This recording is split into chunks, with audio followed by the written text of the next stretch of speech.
morning class. So we continue our topic. आज हम relation की कुछ कॉन्सेप्ट समझेंगे. So हमने एक एग्जाम्पल कंसिडर किया है. एक सेट दिया है A 1 से लेकर 14 से लेकर 14 तक और रिलेशन की डिफाइन की है वो A प्लस A डिफाइन की है. A का एक रिलेशन ऐसा रिलेशन हो जो R equal to X common such है जहाँ X और Y दोनों ही एक ही रिलेशन वाला. ठीक है, हमें फाइंड करना है डोमेन कोडोमेन और तो सबसे पहले हम अपने रिलेशन को लेंगे और X की वैल्यू 1 2 3 करके यहाँ पे देखेंगे कि Y की वैल्यू एक्चुअल में क्या है. पहले हम पता कर लिया फिर हमने पूरा कर दिया 6 आ गई. तो जब हम 3 रखते हैं तो यहाँ पर 9 आ गई और जब हम 4 रखते हैं जैसे ही हम 5 करते हैं ये 15 होगी तो इसलिए एक क्या है हम इसको नहीं लेंगे. हमारे पास में 4 वैल्यू R जो हो जाएगा हमारा हो जाएगा 1,3, दूसरा हो जाएगा 2,6, तीसरा हो जाएगा 3,9 और चौथा हो जाएगा 4,4. ये हमारा रिलेशन जनरेट हो गया दिए गए रिलेशन. तो हमें बताना है डोमेन क्या होता है. डोमेन जो पहला है एक जो पहली वैल्यू 1 2 3 4 ठीक है. ये हमारा इसके हिसाब से 1 2 3 और 4 ये हमारा डोमेन. कोडोमेन क्या होगा. कोडोमेन हमारा इतनी सारी वैल्यू हो जाएगी. ठीक है,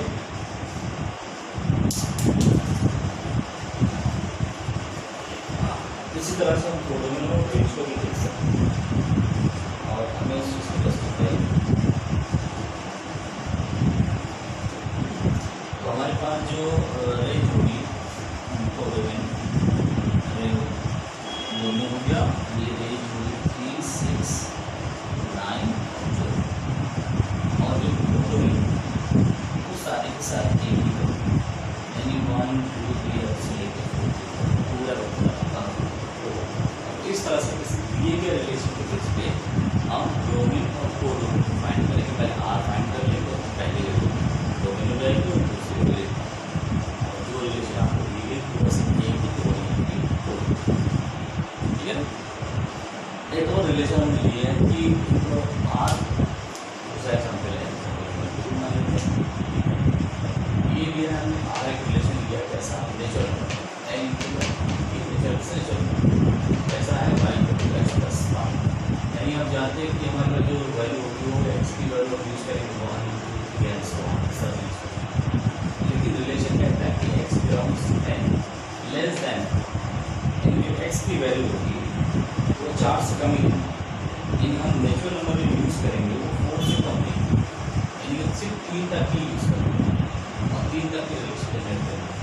तो y इक्वल हमारे को जो दिया है x प्लस 5 इसमें कोई दिक्कत है अगर 1 प्लस 5 को क्या बनेगी 6 अगर 2 रखते हैं तो बनेगी 7 अगर 3 रखते हैं तो बनेगी 8. तो हमारी जो R बन गया 1,6 वैल्यू है दूसरी 2,7 और 3,8. ठीक है, इस तरह से हमारे पास 1,6 2,7 3 ये 3 रिलेशन जनरेट हो गए. तो हमारे पास इसमें डोमेन क्या हो गया. इसमें डोमेन हो गया मेरे पास 1 2 3 ये आपका डोमेन हो गया. रेंज क्या हो गया. रेंज हो गया आपका 6 7 और 8 आपका रेंज हो गया. ठीक है, कोडोमेन क्या होगा. कोडोमेन जाहिर सी बात है नेचुरल नंबर हो सकता है क्योंकि यहाँ पर कोडोमेन के बारे में क्योंकि n क्रॉस n क्या ना तो ये पूरा नेचुरल नंबर हो जाएगा. तो इसी तरह से हम फाइंड कर सकते हैं codomain domain range and so इस चीज़ को आप देखें.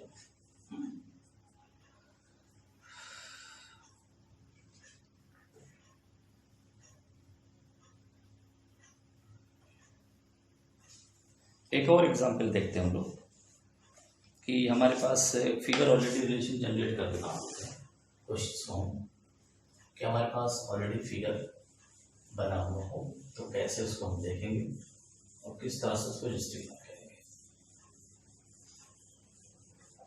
तो हम एक फिगर बनाने पहले एक मान लें रिलेशन एक पी आपका दिया और एक आपका क्यू मान लें, दो से मान लें, एक पी मान लें एक क्यू मान लें।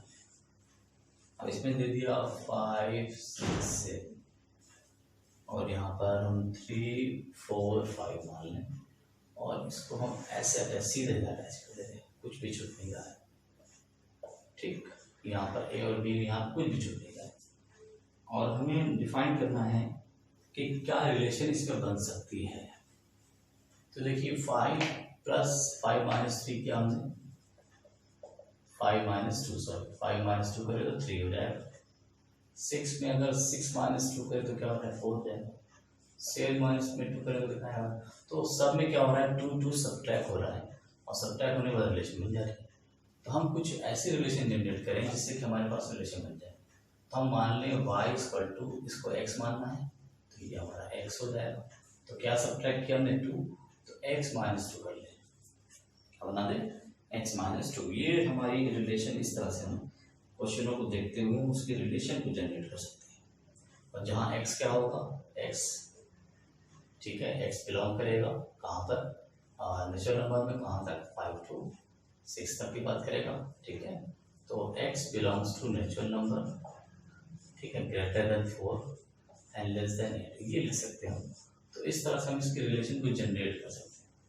तो ये हमारा r के फॉर्म में रिलेशन बन जाएगी। इसमें एक चीज़ और जोड़ दें हम थोड़ा सा x, y सच दैट।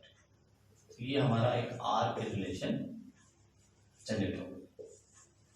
तो इस तरह से अगर हम क्वेश्चनों को देखें तो फिगर ऑलरेडी बना हो तो हम रिलेशन में एक सिमिलर प्रॉपर्टी ढूंढते हुए उनको अप्लाई कर सकते हैं और उनके रिलेशन बना सकते हैं। तो अगर रिलेशन बनना कहेगा तो रिलेशन बना सकते हैं। तो ये जो है स्टेटमेंट है ये सेट बिल्डर फॉर्म है, ठीक है। और उसके अलावा रोस्टर फॉर्म में लिखना चाहता हूँ, लिख सकते हैं। अच्छा, इसमें डोमेन अगर देखें हम डोमेन, तो डोमेन हो गया 5 6 7 और रेंज जो हमारा हो गया 3 4 और 5, ठीक है, क्लियर। तो इस चीज़ को हम इस तरह सॉल्व करेंगे, ठीक है। अच्छा, एक और एग्जाम्पल लेते हैं, ये थर्ड हो गया और इसके बाद एक फोर्थ एग्जाम्पल देख लेते हैं। और एक रिलेशन ले रहा हूँ a पर 1 2 3 4 5 और 6 6 5 नहीं, सॉरी 5 हटा देते हैं, 6 लेकर थोड़ा सा टाइपिंग कर लेते हैं, कंटिन्यू होता तो फिर चीज़ें लगता है कि जैसे चल रहा है। तो आर एक रिलेशन डिफाइन करते हैं। तो रिलेशन हम डिफाइन करें आर, ठीक है, कैसा, such that a, b, such that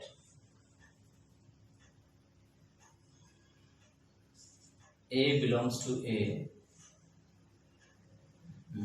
and b दोनों कर देते हैं, a b belongs to a, ठीक है। कैसा होगा b is exactly divisible by, ठीक है, divisible by a, ये हमने डिफाइन कर दिया, ठीक। क्या डिफाइन किया कि b a से पूरी तरह से डिवाइड है, यानी b को अगर a डिवाइड करेगा तो पूरा खत्म हो जाना चाहिए, कोई भी रिमाइंडर नहीं दिखा सकता। तो ऐसे पेयर हम बनाए तो हम क्या बना सकते हैं, जरा आप ये देखें, हम सोचें। अगर a 1 है तो a जो होगा सबको डिवाइड करेगा, यानी कि 1 divided by 2 divided by 1 1 is divided by 1 सब चल जाएगा, 3 डिवाइडेड बाई तो सबको डिवाइड। तो पहला मेरा बन जाएगा 1 का 1 1 का 2 1 का 3 1 का 4 1 का 6, यानी 1 सबको डिवाइड करना है। फिर अगर हम 2 ले लें पहले तो 2 किसको डिवाइड करेगा 4 को और 6 को, 2 का 4 2 का 6 ये डिवाइड कर सकता है। 3 की बात करें, 3 किसको डिवाइड कर सकता है 3 डिवाइड करेगा, 3 6 को डिवाइड कर देगा और किसी को करेगा नहीं, बस 4 किसको भी देगा 6 को कर नहीं सकता। तो ये जो हमारा जो रिलेशन ये जनरेट हो गया, इस चीज़ को हमें देखना है कि हम अपने कंडीशन के हिसाब से हम कैसे कर पाते हैं। तो डिवीज़न देखना है कि जो वैल्यू हम लिख रहे हैं पहली वैल्यू दूसरी वैल्यू को डिवाइड कर दे, एग्जैक्टली डिवाइड, ठीक है, डिवाइड हो जाए वो। अब इसमें अगर हम देखें डोमेन, तो इसमें डोमेन हमारा क्या मिल जाएगा, जैसे देखें डोमेन मिल गया हमारा 1 2 और 3, ये हो गया डोमेन पहले। और क्योंकि बार बार रिपीट हो रहा है तो बार बार लिखना नहीं है, ठीक है। और कोड रेंज आपकी हो जाएगी हमारे पास। रेंज की बात करें तो रेंज हो जाएगा हमारा 1 2 3 4 और 6। रेंज हमारे पास लगभग सारी वैल्यू आ गई, ठीक है। तो इस तरह से हम इसके रिलेशन को जनरेट कर सकते हैं, उसको बना सकते हैं। तो ये हमारा रोस्टर फॉर्म का रिलेशन हो गया, ये डोमेन हो गया, ये रेंज हो गया, ठीक है। तो ये जो एग्जाम्पल था ये भी कोई एनसीईआरटी के अंदर बढ़िया से फॉर्म में दिया हुआ है। एक और क्वेश्चन करेंगे जिससे कि अच्छे से इसके कॉन्सेप्ट को हमारे दिमाग में एकदम आ जाए। जब हम 4-5 एग्जाम्पल कर लेते हैं तो चीज़ें हमें बिल्कुल क्लियर हो जाती है। चलिए देखें एक और क्वेश्चन उठाते हैं। इस बार हम ले लेते हैं आर ए माइनस बी कर लेते हैं सेट का। क्वेश्चन नंबर 30 का 9 है। रिलेशन दे दिया हमें A B such that A and B belongs to integer.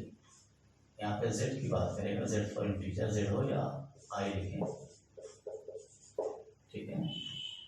और तो उसमें कह रहा है कि a माइनस बी इज, अगर हम a माइनस बी करें तो वो भी क्या मिले, इज आल्सो इंटीजर। ये भी एक इंटीजर वैल्यू आपको फाइंड, ये आपको देगा, ठीक है ना। तो हमें इसका सबसे पहले रिलेशन जनरेट करनी है और फाइंड द डोमेन रेंज निकालना। z क्या होगा, z इंटीजर वैल्यू क्या मतलब integer 0 plus minus 1 plus minus 2 plus minus 3 कहाँ तक, इनफाइनाइट तक। तो जरा गौर करें कि अगर हम किसी भी दो वैल्यू को लें, ठीक है, तो क्या इंटीजर का सब्ट्रैक्शन, अगर a माइनस ए भी करें, सेल्फ ले लें, 1 माइनस 1 करें तो क्या मिलेगा 0 0 कैंसिल 0, 1 माइनस 2 को तो माइनस 1 आएगा, 2 माइनस 1 करते तो 1 आ जाएगा। तो ये सब के सब कहाँ बिलोंग कर रहे हैं, इंटीजर बिलोंग कर रहे हैं, ठीक है। तो हमारे पास a माइनस बी एक इंटीजर वैल्यू आएगी, यानी डोमेन की हर एक वैल्यू की कोई ना कोई रिलेशन बन जाएगी। यानी हम r की अगर रिलेशन बनाना चाहे a माइनस बी की तो वो हमेशा क्या मिलेगा, a कॉमा बी हमेशा एक इंटीजर ही मिलेगा। तो बहुत से इनफाइनाइट रिलेशन मिलेंगे आपको। तो इस केस में हम कार्टेशियन प्रोडक्ट बहुत इनफाइनाइट हो जाएगा, तो उसको हम नहीं बनाएंगे। इसमें से पूछा गया है डोमेन और रेंज बताएंगे, तो डोमेन और रेंज की बात कह रहा है। तो डोमेन हमारा जो हो जाएगा वो एलिमेंट, सारे एलिमेंट हम उसमें यूज कर सकते हैं। एक्स की जो वैल्यूज हम यूज करेंगे वो 1 भी यूज कर सकते हैं, 0 भी यूज कर सकते हैं, -1 +1 जो भी आप चाहेंगे वो सारी की सारी वैल्यू इंक्लूड आएगी। यानी 0 प्लस -1 प्लस -2 कुछ भी यूज कर सकते हैं और भी इसी तरह से जाएगा, क्योंकि हम उसका जब डिफरेंस निकालेंगे तो उस डिफरेंस से जो मिलेगी वो वैल्यू क्या होगी, वो भी एक इंटीजर होगी। इसका मतलब कि हमारे पास इस चीज़ को सोचिएगा, थिंक करिएगा और कैलकुलेशन करिएगा कि अगर किसी भी इंटीजर को सब्ट्रैक्ट करते हैं तो जो वैल्यू होती है वो इंटीजर होती है। इसका मतलब डोमेन भी इंटीजर और रेंज भी इंटीजर होगी। बहुत बढ़िया क्वेश्चन था, इसको देखिएगा और सोचिएगा इसके बारे में। एक और ले लेते हैं, आर एक रिलेशन ले लेते हैं such that x comma x, मान लें हम x³ ले लें, इसको आर के साथ क्लिक करते हैं और x इज लेस देन 10। कैसा लेस देन 10, x कैसा है, x is a prime number, कैसा है, x is a prime number. अगर मान लें कि x प्राइम नंबर है और कैसा है, लेस देन 10, 10 से छोटा है, तो पहले थिंक करिए कितने प्राइम नंबर हो सकते हैं। प्राइम नंबर होंगे 2 3 5 7, 8 हो नहीं सकता, 9 होता नहीं है, 10 की बात ही नहीं करेंगे। तो कुल मिला के हमारे पास 4 मिलेंगे, ये x की वैल्यू। अगर इसका हम q लिखना चाहें तो 2 लिखेंगे और q का क्यूब कितना हो जाएगा 8, ये पहला पेयर हो गया। दूसरा 3 लिखें, 3 का क्यूब 27, 5 लिखें, 5 का क्यूब 125, 7 लिख लें तो 7 का क्यूब कितना हो जाएगा, 7 7 49, 49 इंटू 7 करेंगे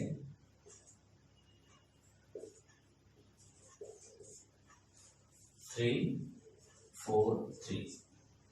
तो इस तरह से हम चीज़ों को देखेंगे कि किस तरह से हम अपने अपने रिलेशन को बनाएंगे, उससे में से डोमेन और कोडोमेन फाइंड आउट करेंगे और उनको इस तरह से अप्लाई करेंगे।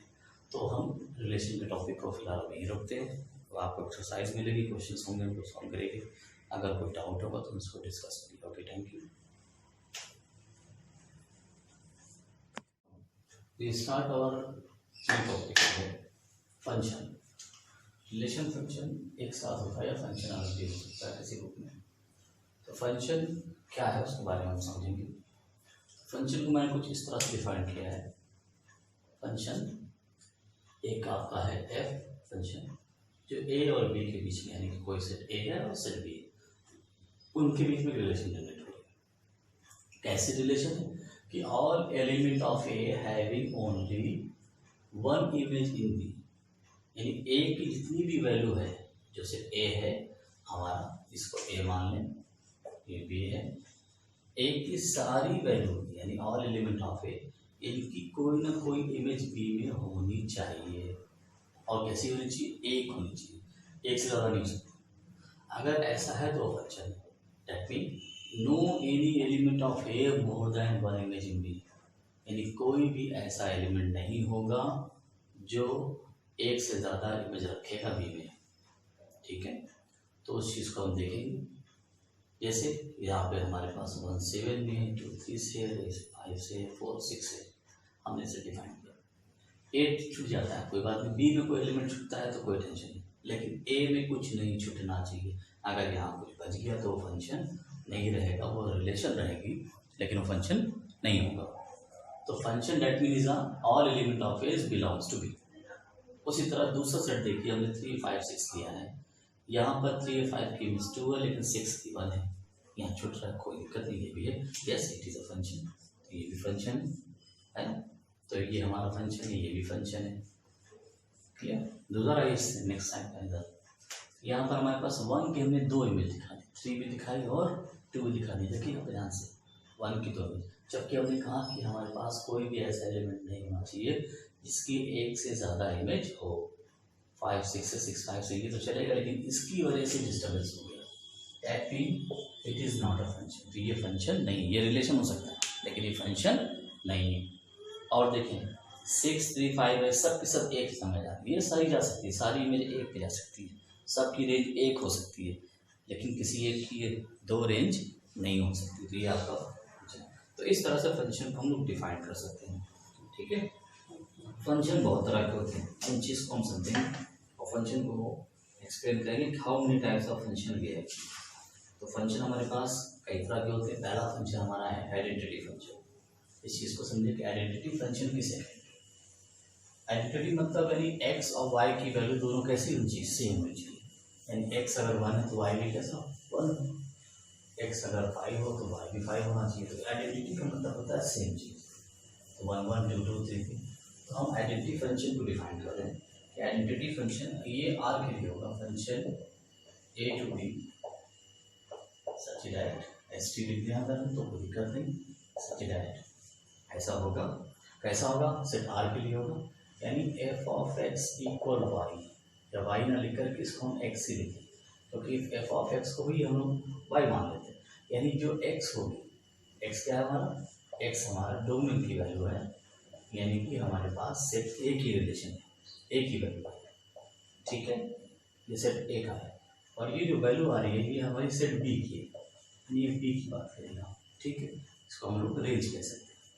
तो ए और बी की कॉन्सेप्ट के अकॉर्डिंग रिलेशन हमारी बनेगी। तो हम अगर मान लें कि एफ ऑफ एक्स की 1 रखे तो ये 1 आएगा, 2 रखे तो 2 आएगा, 3 रखे तो 3 आएगा। तो वैल्यू क्या होगी? हर बार एक जैसी होगी। तो हमारे पास x कैसा है? x r का है, तो y भी क्या मिलेगा? r का ही मिलेगा। और दोनों कैसा मिल रहा है? सेम मिल रहा है। अगर सेम मिल रहा है तो ये आइडेंटिटी फंक्शन हो जाएगा।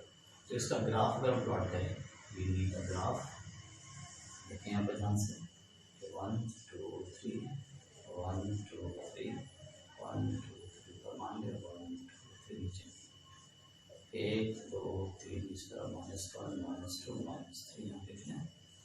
तो पहले 1 2 3 -1 -2 -3। तो अगर 1 की वैल्यू 1 ले, 2 की वैल्यू आई, 2 आएगी, 3 3 आई, तो ये जो ग्राफ होगा ये पूरा एकदम वी से जाएगा, एकदम स्ट्रेट। तो एक तरह के लीनियर इक्वेशन दिखेगी, दोनों ही इक्वल होगा, ठीक है। तो इस तरह का अगर कोई फंक्शन होता है उसको हम लोग आइडेंटिटी फंक्शन कहेंगे। तो इसकी डोमेन क्या होगी? इसकी डोमेन हो गया रियल, क्योंकि हमने x की सारी वैल्यू नेगेटिव भी मिलेगी, अगर माइनस रखे यहाँ पर तो माइनस मिलेगा, प्लस रखे डेसिमल लिखेगा। तो डोमेन हमारा क्या हो गया? डोमेन हो गया रियल नंबर, रेंज क्या हो गया? रियल नंबर, और कोडोमेन भी क्या होगा? वो भी रियल नंबर। तमाम चीज़ें जो भी यहाँ पर आएगी वो सबके सब रियल नंबर होगी। कहाँ से? माइनस इनफाइनाइट से लेके प्लस इनफाइनाइट तक, ठीक है ना। इस तरह से हम बताएंगे, ये हमारा आइडेंटिटी फंक्शन के बारे में हो गया। This is identity function. पहले फंक्शन डिफाइन किया हमने आइडेंटिटी। नाउ सेकंड फंक्शन, दूसरा फंक्शन हमारे पास सेकंड आएगा कांस्टेंट। कांस्टेंट फंक्शन, कांस्टेंट का मतलब ये हो गया कि अगर एफ ऑफ एक्स को चेंज करे तो यहाँ वाली वैल्यू ना बदले, यानी एक्स की वैल्यू अगर 1 रखे तो ये के ही है, 2 रखे तो ये भी के ही रखी। आप कुछ मान लेते हैं कि मान लिया 5 है, एफ ऑफ एक्स इक्वल 5, मान लिया एफ ऑफ एक्स इक्वल दे दिया 5 आपको। अब अगर हम इसको 1 रखें तो ये 1 रहे 5 भी रहेगा, 2 रखें तो भी 5 रहेगा, 3 रखें तो भी 5 रहेगा। मतलब एक्स की वैल्यू बदलने पर इसकी वैल्यू पर कोई फर्क नहीं पड़ता। तो ऐसे फंक्शन को हम लोग कांस्टेंट फंक्शन की कैटेगरी में रखेंगे। ग्राफ देखिए इसका अंदर, क्योंकि हमने के को डिफाइन किया तो के मान लिया यहाँ कहीं पर, के इक्वल मान लिया और 5। तो अब अगर एक्स की वैल्यू हम रखें 1 तो भी 5, 2 रखें तो भी 5, 3 रखें तो भी 5। तो हर बार जो हम वैल्यू रखते जा रहे थे हर बार उसकी वैल्यू 5, यानी कि पॉइंट ऐसे धीरे धीरे बढ़ता जाए, यानी एक स्ट्रेट लाइन ऐसी मिलेगी जो पैरेलल टू एक्स एक्सिस के पैरेलल होगी, ठीक है। नेगेटिव में जाएंगे तो नेगेटिव में वही हाल होगा, तो ये वैल्यू हमारी एक्स से बढ़ती जाएगी, तो एक हमारी लाइन मिलेगी जो एक्स एक्सिस के पैरेलल होगी। तो इस तरह से हम देख सकते हैं कांस्टेंट फंक्शन। तो constant function is defined as f of x such that f of x belongs f of x equal k, where k is a constant value और एक्स कहाँ होगी? एक्स बिलोंग्स टू, ठीक है। तो इस तरह से हम कांस्टेंट फंक्शन को देख सकते हैं। बुक में इसका एग्जाम्पल दिया, आज में दिया और स्टार्ट में दिया, ठीक है। इसको समझ लीजिए और एक बात दो बात बस को सुन लीजिए। नाउ द सेकंड टॉपिक, दूसरा देखिए इसमें। अच्छा हाँ, कांस्टेंट फंक्शन का एक चीज़ हम बता दें, डोमेन हो रही थी। तो कांस्टेंट फंक्शन का जो डोमेन होगा, डोमेन तो हमारा रियल होगा, आर रियल नंबर, लेकिन हमारा जो रेंज होता है